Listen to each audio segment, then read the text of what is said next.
You know the drill. You type a prompt into ChatGPT, and almost like magic, an answer just appears.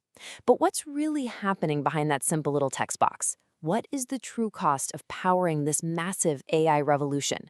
Well, today, we're going to peel back the layers on this whole AI boom and really get into the hidden machinery and, yeah, the hidden price of the technologies that are busy shaping our world. So, to start, we really need to demystify the people behind the curtain.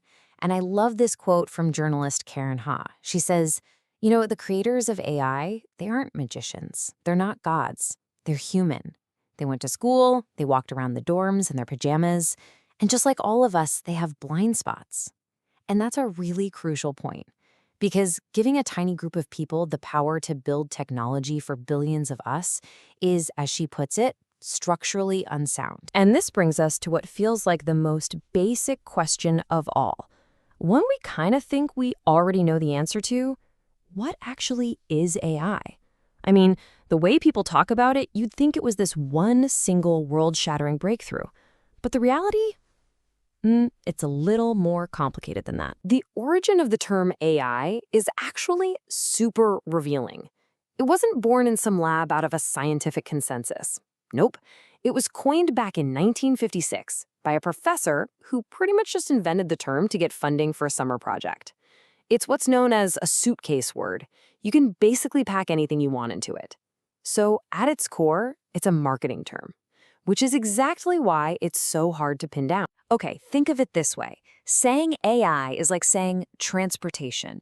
You wouldn't just say, we need more transportation, right? You'd specify if you meant bicycles or rocket ships, because they have wildly different costs and uses. Using a massive, energy-guzzling generative AI model to write a simple email, that's like taking a rocket ship to the corner store. It's total overkill, and it comes with this extraordinary environmental cost that for some reason almost never gets mentioned. And that massive contradiction leads us straight to the company at the heart of this whole AI boom: OpenAI, the folks who made ChatGPT. Their story is, well, the perfect case study in the ambitions driving this whole new technological era. Just look at OpenAI's own timeline. It shows this incredibly rapid transformation. It started in 2015 as a nonprofit, right? With this very noble, self-sacrificing mission to safely build artificial general intelligence, or AGI, for all of humanity, completely free from commercial pressures. But then, within a single year, the whole strategy just flipped. The leadership decided the only way forward was scale: more data, more computing power, more. And by 2019, to fund that race, they ditched the nonprofit model entirely, leaving that original mission pretty much in the dust. So how did a little nonprofit compete with giants like Google for the best talent? I mean, they couldn't compete on salary, obviously. So they competed on mission. This was Sam Altman's pitch. He appealed to this deep sense of purpose, framing it as a choice between just a paycheck and, changing the world. And honestly, it was an incredibly effective way to recruit people. And this is where we really have to zoom in on the man who orchestrated this whole pivot and basically became the face of the AI revolution: Sam Altman. This quote from Altman's mentor, Paul Graham, tells you almost everything you need to know about his skill set. He's often described as a master of human psychology, of persuasion, of power.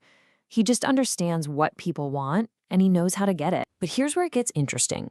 When you talk to people who have actually worked with him, this really complex and contradictory picture starts to emerge. On one hand, he's called a visionary leader who inspires his team to do the impossible. At the very same time, he's described as this polarizing figure who's so conflict-averse that he tells different people exactly what they want to hear, even if those things are completely opposed to each other. After doing hundreds of interviews, one reporter noted that at the end of the day, almost no one could say what Sam Altman actually, truly believes. So it's this relentless drive for scale, led by figures like Altman, that has created this hidden world of costs.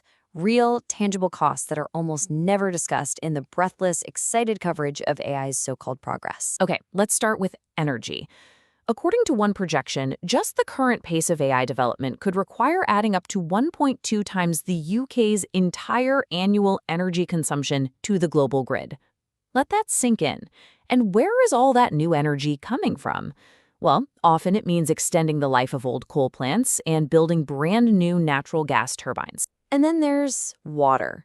Data centers need absolutely immense amounts of fresh water just for cooling. And in this stunning contradiction, two-thirds of all new AI data centers are being built in regions that are already struggling with water scarcity. In some places, it's gotten so bad that they've actually banned new housing construction because there just isn't enough water or electricity for both people and data centers. And the cost isn't just environmental, it's deeply, deeply human. To make models like ChatGPT safe, companies hire low-wage workers in places like Kenya to filter out all the toxic stuff. They spend their days just wading through the worst things imaginable: hate speech, violence, horrific abuse material. This quote, this is from a text message from the wife of one of those workers. His personality changed so drastically from the trauma of his job that his family actually left him. This is the human cost of a clean user experience. So why? Why this relentless push, regardless of the cost? Well, when you zoom out, you start to see this larger, almost colonial-style ambition at play. A really powerful way to think about it is to see these tech giants as modern-day versions of something like the British East India Company. They're basically corporate empires, often allied with nation-states, using their incredible technological power to extract resources on a global scale.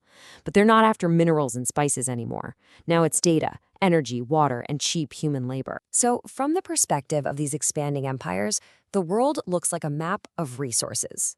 Countries aren't partners, they are territories. Territories that can provide land without earthquakes, cheap energy, fresh water, and a workforce that won't complain. It's a purely extractive worldview. I know this can all feel pretty overwhelming, like this future is just inevitable, but it's not. The trajectory of technology isn't some law of nature. It's the result of human choices. And that means that we can make different choices. And it's so critical to remember that this whole race to scale, this whole rocket ship approach, it's not the only way.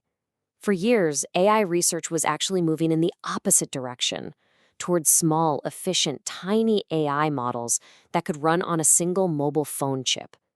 That path, it still exists. It's a choice. And people are already making different choices. Resistance is happening right now at every single link in the AI supply chain. You got artists suing to reclaim their data. You have communities from Chile to the UK organizing to protect their land and water. Teachers and parents are setting policies for how AI is used in their schools. Employees are demanding a say in how these tools get used at work.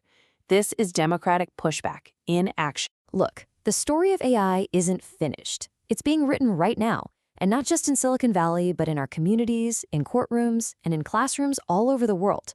So, since AI is really nothing more than a product of human choices, the real question left for us is this: what choices will you make?